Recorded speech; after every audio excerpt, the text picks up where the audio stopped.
ವಾಸ್ತು ಸಲಹೆಗಳು. ಈಶಾನ್ಯ ದಿಕ್ಕಿನಲ್ಲಿ ದೇವರ ಕೋಣೆ, ಪೂರ್ವ ದಿಕ್ಕಿನಲ್ಲಿ ಸ್ನಾನದ ಮನೆ, ಆಗ್ನೇಯ ದಿಕ್ಕಿಗೆ ಅಡುಗೆ ಕೋಣೆ ಮತ್ತು ಉತ್ತರ ದಿಕ್ಕಿಗೆ ಭಂಡಾರವಿರಬೇಕು. ಅಡುಗೆ ಮಾಡುವಾಗ ಯಾವಾಗಲೂ ಪೂರ್ವಕ್ಕೆ ಮುಖ ಮಾಡಿಕೊಂಡಿರಬೇಕು. ಇದರಿಂದ ನಿವಾಸಿಗಳಿಗೆ ಆರೋಗ್ಯ ಭಾಗ್ಯ ಸಿಗುತ್ತದೆ. ಆಗ್ನೇಯ ಭಾಗದಲ್ಲಿ ದಿನನಿತ್ಯ ದೀಪ ಹಚ್ಚುವುದರಿಂದ ಉತ್ತಮ ಆರೋಗ್ಯ ಲಭ್ಯವಾಗುತ್ತದೆ. ಡೈನಿಂಗ್ ರೂಮ್ನ ಪೂರ್ವ ಅಥವಾ ಉತ್ತರ ದಿಕ್ಕಿನಲ್ಲಿ ಕನ್ನಡಿಯನ್ನು ನೇತು ಹಾಕಿ. ಸ್ನಾನಗೃಹ ಮತ್ತು ಶೌಚಾಲಯದಿಂದ ಕೆಳಗೆ ಅಥವಾ ಮೇಲ್ಭಾಗದಲ್ಲಿ ಅಡುಗೆ ಮನೆ ಇರಬಾರದು. ಪಶ್ಚಿಮ ಮತ್ತು ದಕ್ಷಿಣಕ್ಕೆ ಮುಖ ಮಾಡಿದ ನಿವೇಶನವಾದರೆ ಮನೆ ನಿರ್ಮಿಸುವಾಗ ಹೆಚ್ಚಿನ ಕಾಳಜಿ ತೆಗೆದುಕೊಳ್ಳಬೇಕು. ಮುಖ್ಯ ದ್ವಾರದ ಗೋಡೆಯಲ್ಲಿ ಗಣೇಶನ ಚಿತ್ರ ಅಥವಾ ವಿಗ್ರಹ ಇಡಬೇಕು.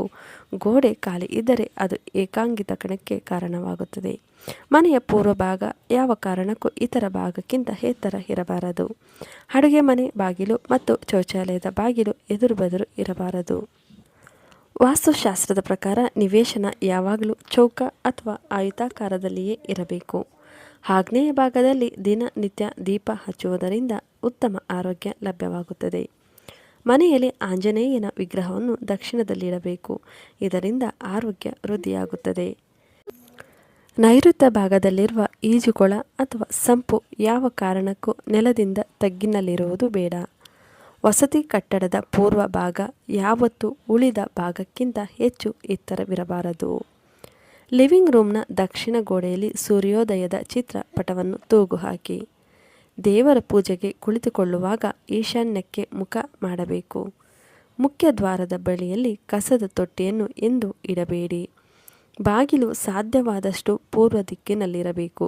ದಕ್ಷಿಣಕ್ಕೆ ಇರಬಾರದು. ನಿಮ್ಮ ಮನೆಯ ಇತರ ಬಾಗಿಲುಗಳು ಮುಖ್ಯ ಬಾಗಿಲಿನ ನೇರಕ್ಕೆ ಇರಬಾರದು. ಇದ್ದರೆ ಅದು ನಿಮ್ಮ ಆರೋಗ್ಯ ಮತ್ತು ಸಂಪತ್ತಿನ ಮೇಲೆ ಋಣಾತ್ಮಕ ಪ್ರಭಾವ ಬೀರುತ್ತದೆ. ಮಳೆ ನೀರು ನಿವೇಶನ ಅಥವಾ ಕಟ್ಟಡದ ಈಶಾನ್ಯ ಮೂಲೆಯಿಂದ ಹರಿಯಬೇಕು ಹಾಗೂ ಉತ್ತರದಿಂದ ಹೊರಗೆ ಹೋಗಬೇಕು. ಪೂರ್ವ ಅಥವಾ ಈಶಾನ್ಯ ದಿಕ್ಕಿನಲ್ಲಿ ಪೂಜಾ ಗೃಹ ಇರಬೇಕು.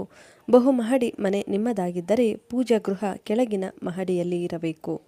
ದೇವರ ಕೋಣೆಯಲ್ಲಿ ದೇವರ ಮೂರ್ತಿಯನ್ನಿಡುವಾಗ 2 ಪೋಟಗಳ ನಡುವೆ ಅಂತರ ಇರುವಂತೆ ನೋಡಿಕೊಳ್ಳಿ. ಜೊತೆಗೆ ರೂಮ್ ಸ್ವಚ್ಛವಾಗಿ ಇಟ್ಟುಕೊಳ್ಳಿ. ಲಕ್ಷ್ಮೀ ದೇವಿಯ ಮೂರ್ತಿ ಕಮಲದ ಹೂವಿನ ಮೇಲೆ ವಿರಾಜಮಾನವಾಗಿದ್ದರೆ ಉತ್ತಮ. ಬೆಡ್ರೂಮ್, ದೇವರ ಕೋಣೆ ಅಥವಾ ಅಡುಗೆ ಮನೆಯೊಂದಿಗೆ ಟಾಯ್ಲೆಟ್ ಒಂದೇ ಗೋಡೆ ಹಂಚಿಕೊಂಡಿರಬಾರದು. ಇದರಿಂದ ಮನೆಯಲ್ಲಿ ನಕಾರಾತ್ಮಕ ಭಾವನೆಗಳು ಹೆಚ್ಚುತ್ತವೆ. ಬೆಡ್ರೂಮ್ ಮತ್ತು ಟಾಯ್ಲೆಟ್ ಒಂದೇ ಗೋಡೆಯನ್ನು ಹಂಚಿಕೊಂಡಿದ್ದರೆ ಮನೆ ಸದಸ್ಯರಿಗೆ ಕೆಟ್ಟ ಕನಸುಗಳು ಕಾಡುವ ಸಾಧ್ಯತೆ ಹೆಚ್ಚಿದೆ. ಮನೆಯಲ್ಲಿ ಬಾತ್ರೂಮನ್ನು ವಾಯುವ್ಯ ದಿಕ್ಕಿನಲ್ಲಿ ನಿರ್ಮಿಸುವುದು ಉತ್ತಮ. ವಾಸ್ತು ಪ್ರಕಾರ ಇದು ತ್ಯಾಜ್ಯವನ್ನು ಹೊರಹಾಕಲು ಸೂಕ್ತವಾದ ದಿಕ್ಕು. ಗಡಿಯಾರ ಯಾವಾಗಲೂ ಪೂರ್ವ ದಿಕ್ಕಿಗೆ ಮುಖ ಮಾಡಿರುವಂತೆ ತೂಗು ಹಾಕೋದು ತುಂಬ ಶುಭ ಸೂಚಕ. ಸ್ನೇಹಿತರೆ, ನಿಮಗೆ ಈ ವಿಡಿಯೋ ಉಪಯುಕ್ತವಾಗಿದೆ ಎಂದು ನಾನು ಭಾವಿಸುತ್ತಿದ್ದೇನೆ. ಉಪಯುಕ್ತವಾಗಿದ್ದರೆ ದಯವಿಟ್ಟು ವಿಡಿಯೋಗೊಂದು ಲೈಕ್ ಇರಲಿ. ಹಾಗೆ ಚಾನಲನ್ನು ಸಬ್ಸ್ಕ್ರೈಬ್ ಮಾಡಿಕೊಳ್ಳಿ. ವಿಡಿಯೋ ನೋಡಿದ್ದಕ್ಕಾಗಿ ಧನ್ಯವಾದಗಳು.